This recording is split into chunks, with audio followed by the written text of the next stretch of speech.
Agra writers association और स्वरांजलि संस्था के संयुक्त तत्वाधान में शनिवार को विजयनगर कॉलोनी स्थित आगरा पब्लिक स्कूल सभागार में हिंदुस्तान के नामचीन प्रकाशक हिंद युग्म द्वारा प्रकाशित ताज नगरी के वरिष्ठ अस्थि रोग विशेषज्ञ डॉक्टर अशोक विज के प्रथम कविता संग्रह रूह के रंग का लोकार्पण जाने माने कवि साहित्यकारों द्वारा किया गया। उत्तर प्रदेश हिंदी संस्थान के पूर्व कार्यकारी उपाध्यक्ष और विख्यात कवि प्रोफेसर सोम ठाकुर ने समारोह की अध्यक्षता की।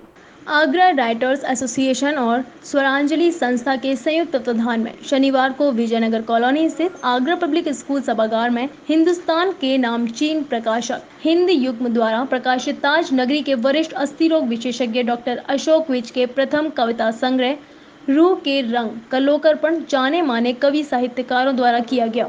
उत्तर प्रदेश हिंदी संस्थान के पूर्व कार्यकारी उपाध्यक्ष और विख्यात कवि प्रोफेसर सोम ठाकुर ने समारोह की अध्यक्षता की।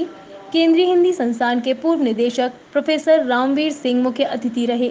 आगरा पब्लिक स्कूल के चेयरमैन महेश शर्मा, मशहूर गजलकार अशोक रावत, वरिष्ठ साहित्यकार शांति नागर और डॉक्टर त्रिमोहन तरल विशिष्ट अतिथि के रूप में उपस्थित रहे।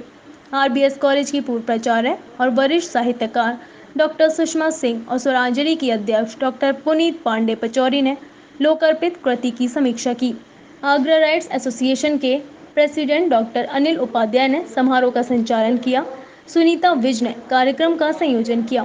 रूह के रंग की समीक्षा करते हुए आरबीएस कॉलेज की पूर्व प्राचार्य और वरिष्ठ साहित्यकार डॉक्टर सुषमा सिंह ने कहा कि स्वांत सुखाए रचना करके भी तुलसी की ऊंचाई का स्पर्श किया जा सकता है और अशोक विज भी इसका एक उदाहरण है।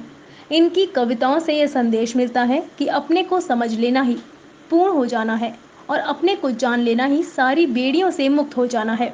और ये बड़ी खुशी की बात है कि एक मेडिकल प्रोफेशनल इतनी अच्छी पोइट्री करते हैं, इतनी अच्छा काव्य रचना करते हैं, ये बहुत असाधारण है और रेयर है। तो मैं इस उपलक्ष्य में उनको बहुत बधाई देता हूँ और ऐसे कार्यक्रम शहर में जागरूकता भी पैदा करते हैं और अधिक से अधिक लोगों को काव्य जगत की ओर, साहित्य की ओर आकर्षित करते हैं।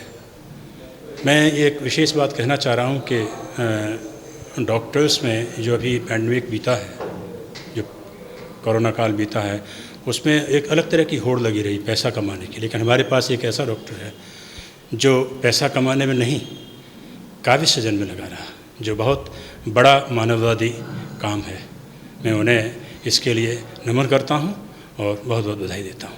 केंद्रीय हिंदी संस्थान की पूर्व एसोसिएट प्रोफेसर डॉक्टर पुनीता पांडे पचौरी ने समीक्षा करते हुए कहा कि डॉक्टर अशोक विज अपने सामाजिक दायित्व को सिर्फ एक चिकित्सक के रूप में ही नहीं बल्कि अन्य कई रूपों में भी निभा रहे हैं।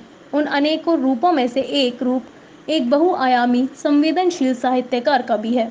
विशिष्ट अतिथि और वरिष्ठ साहित्यकार शांति नागर ने अपने उद्बोधन में कहा कि डॉक्टर अशोक विज का काव्य लेखन में एक चिकित्सक की कुशलता झलकती है। शब्द चयन, भाव गंभीर और सामाजिक को दर्पण दिखाने वाली उनकी रचनाएं पठनीय और माननीय हैं। मित्रों के आग्रह पर कि भाई जब लिख लिया है तो वो संग्रह भी छप जाना चाहिए, तो इसलिए ये काव्य संग्रह मेरे अंतस के भाव हैं, मेरी संवेदनाएं जो भी मैं व्यक्त कर सका हूँ उन सब का संग्रह है। और इसीलिए मैंने इसका शीर्षक जो है रूह के रंग चुना है, क्योंकि वैसे तो रूह के कोई आकार नहीं होता, पर रूह हमारा अंतस है और अंतस में जो भाव हैं वही उसके रंग होते हैं। इसलिए और मेरी इच्छा यही है कि मैं इसी तरह माँ शारदा की सेवा कर सकूं और जिस किसी को भी जिन लोगों में सृजनशीलता है वो अपना कुछ ना कुछ क्रिएटिव करें और अपना जीवन सकारात्मक बताएं। समारोह में लोकार्पित कृति के रचनाकार डॉक्टर अशोक विज ने कहा कि जीवन में खोने पाने का खेल चलता रहता है, हमें हमेशा हर हाल में सकारात्मक रहना चाहिए।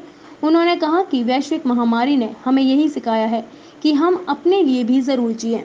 लोकार्पण समारोह में मंच पर विराजमान अतिथियों के अलावा वरिष्ठ कवि Ramesh Pandit, doctor Madhu Bhardwaj, Rajkumari Chauhan, doctor R S. Tiwari, Shikharesh, doctor Gyan Prakash Gupta, Arun Dang, Pavanagari, Hriday Chaudhary, Sadhana Bhargava, Sanjeev Gautam, Mansingh Manhar, Naveen Vashishth, doctor Arun Upadhyay, Surendra Verma, Harvinder Pal Singh, Sudhanshu Sahil सहित अनेक गणमान्य साहित्यकार शामिल रहे।